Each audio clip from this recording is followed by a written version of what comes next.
राधे राधे दोस्तों।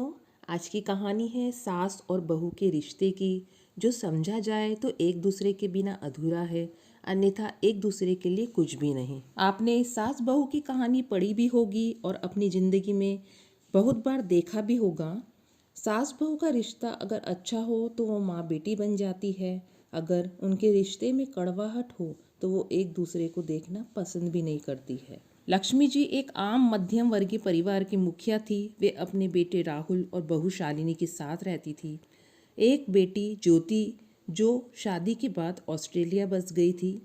लक्ष्मी जी के पति की मृत्यु पहले ही हो चुकी थी। राहुल और शालिनी की शादी को 5 साल हो गए थे, लेकिन अब तक उनके कोई संतान नहीं थी। लक्ष्मी जी की बहू शालिनी भी जॉब करती थी, जो कि लक्ष्मी जी को बिल्कुल भी नहीं सुहाता था। वे जल्दी से जल्दी दादी बनना चाहती थी, लेकिन शालिनी और राहुल यह अच्छे से जानते थे कि अभी शालिनी का जॉब करना कितना ज़रूरी है। लक्ष्मी जी अपने बेटे राहुल से इस बारे में बात करती तो राहुल किसी न किसी बहाने से टाल देता था। इसलिए वे शालिनी को ही परेशान करने के बहाने ढूंढा करती थी, ताकि वह अपनी जॉब छोड़ दे। और अभी कोरोना काल में तो मानो सबके मन की मुरादें पूरी हो गई थी। हालांकि वे दिल की बुरी नहीं थी, लेकिन पोते की चाह में वे न चाहते हुए भी ऐसा करती जा रही थी। अपनी हम उम्र सहेलियों को दादी बनते देखकर उनका मन दुखी हो जाता था। उस दिन भी घर में कुछ ऐसा ही हुआ। ऑफिस में काम की वजह से शालिनी देर तक सोती रही और लक्ष्मी जी को अच्छा मौका मिल गया। ये क्या बहू, अभी तक सो रही हो? पता है सुबह के 10 बज गए हैं। राहुल भी बेचारा कब से उठकर ऑफिस के लिए काम पे लग गया है, और तुम हो कि अभी तक सोई हुई हो। चलो उठकर अब सबके लिए चाय नाश्ता बना लो। मुझसे कुछ नहीं हो पाता, वरना मैं तो तुम्हारे भरोसे कभी न रहती, खुद ही सब कर लेती। सॉरी माँ जी, वह देर रात तक काम चलता रहा, इसलिए सुबह सुबह ही सो पाई थी, इसलिए समय का पता ही नहीं चला। आप चलिए, मैं अब भी जल्दी से आती हूँ। हाँ हाँ ठीक है, मेरा कुछ नहीं, पर राहुल को देख लो, उसे कुछ चाहिए तो नहीं, कब से उठा है बेचारा। हे भगवान, मुझे जल्दी से ठीक कर दे, ताकि मैं अपने बेटे का ध्यान रख सकूं। लक्ष्मी जी ने नाटकीय अंदाज में कहा। लक्ष्मी जी ने अपनी बहू शालिनी को उठाते हुए कहा। शालिनी ने घड़ी देखी तो वाकई 10 बज गए थे। आज उसकी आंखें कैसे नहीं खुली। वह जल्दी से जल्दी अपना काम निपटा कर हॉल में आई तो राहुल अपने लैपटॉप के साथ ऑफिस के काम कर रहा था। अपने किचन में जाकर चाय नाश्ता बनाया और फिर रात के बर्तन साफ किए और झाड़ू पोछा करके नहाने चली गई। दरअसल कोरोना वायरस की बढ़ती बीमारी की वजह से शहर में पूरी तरह लॉकडाउन किया गया था, इसलिए काम वाली बाई भी नहीं आ रही थी। शालिनी खुद एक इंटरनेशनल कंपनी में काम करती थी। उसका ऑफिस टाइम निश्चित नहीं होता था। अधिकतर उसे रात में देर तक काम करना पड़ता था। कल भी उसका काम देर तक चला, इसलिए वह देर तक सोती रह गई। शालिनी नहाकर आई तो देखा कि उसकी सास अपने कमरे में अपनी सहेली से फ़ोन पर बात कर रही थी।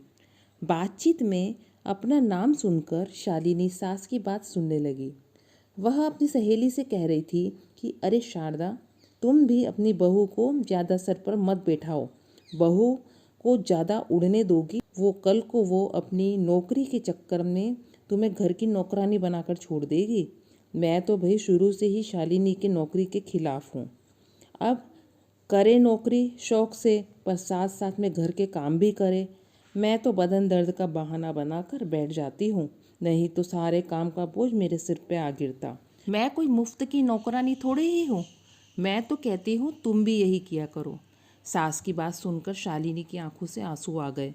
वह जिस सास को बीमार समझकर उसकी दिन रात सेवा करती है, उसे एक गिलास तक उठाने नहीं देती, सारा दिन घर का और रात को ऑफिस का काम करके थकान से चूर होकर भी उफ तक नहीं करती, और उसका यह फल मिला।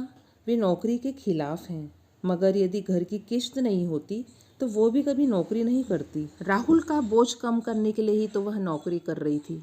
खैर, अभी के मुश्किल समय में वह सास से किसी भी बात पर बहस नहीं करना चाहती थी जिससे घर का माहौल खराब हो, इसलिए वह उनकी बात को नज़रअंदाज करके वहाँ से चली गई। लेकिन उनकी नज़रों में लक्ष्मी जी की इज्जत जरूर कम हो गई थी। दूसरे दिन सुबह सुबह लक्ष्मी जी की बेटी ज्योति का ऑस्ट्रेलिया से फ़ोन आया। ज्योति की सास उसके पास ऑस्ट्रेलिया आई हुई थी।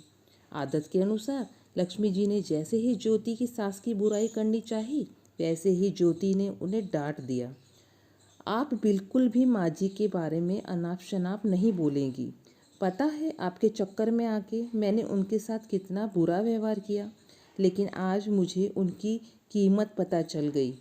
तुम तो उनके यहाँ पर आने के कितने खिलाफ थी, मगर आज अगर वे नहीं होती तो न जाने हमारा क्या हाल होता। तुम्हें तो पता ही है कि मेरा नौकरी करना कितना ज़रूरी है।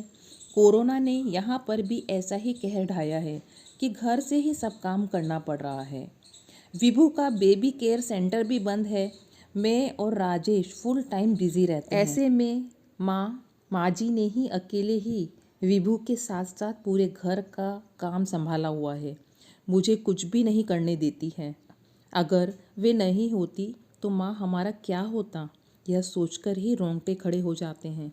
सच में माँ वो कोई साधारण महिला नहीं है, बल्कि मेरे लिए तो वो देवी के समान है। मेरे इतना अपमान करने के बावजूद। और ज्योति रोने लगी। उसने फ़ोन कट कर दिया। ज्योति की बात सुनकर लक्ष्मी जी की आंखें भर आई। उन्हें अपनी भूल का एहसास हो गया। शालिनी तो वाकई उनका कितना ख्याल रखती है। उनकी कड़वी से कड़वी बात को भी बुरा नहीं मानती, उल्टे जवाब भी नहीं देती। वाकई अभी का समय तो एक दूसरे को हौसला देने का है, सारे गिले शिकवे भूलकर एक दूसरे की मदद करने का है। तो फिर वे स्वार्थ में कैसे अंधी हो गई, इतना कैसे गिर गई थी? ऐसे मुश्किल समय में अपने परिवार की सहायता नहीं कर सकती। उन्होंने उसी समय शालिनी को बुलाया। उसके सिर पर हाथ फेरते हुए लक्ष्मी जी ने कहा, आज से घर के कामों की आधी जिम्मेदारी मेरी रहेगी। मैंने आज तक तुम्हें जो भी कहा और किया उसके लिए सॉरी।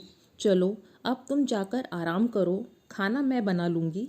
इधर सास का बदला हुआ रूप देखकर शालिनी की आंखों में खुशी के आंसू आ गए और अपने सास के प्रति उसके मन में फिर से पहले वाला सम्मान वापस आ गया। शायद हमारे जीवन में मुश्किल समय आता ही इसलिए है कि हमें एक दूसरे की अहमियत पता चल सके। अपनी गलतियों का एहसास होना और आगे बढ़कर माफ़ी मांगने से वाकई इंसान छोटा नहीं बल्कि बड़ा हो जाता है, लक्ष्मी जी की तरह। मैं प्रार्थना करती हूँ कि हर सास और बहू की जोड़ी माँ बेटी जैसी बन जाए। लाइक कीजिए, शेयर कीजिए। चैनल पर फर्स्ट बार है तो सब्सक्राइब ज़रूर से कीजिएगा। फिर मिलते हैं अगली नई कहानी के साथ। धन्यवाद।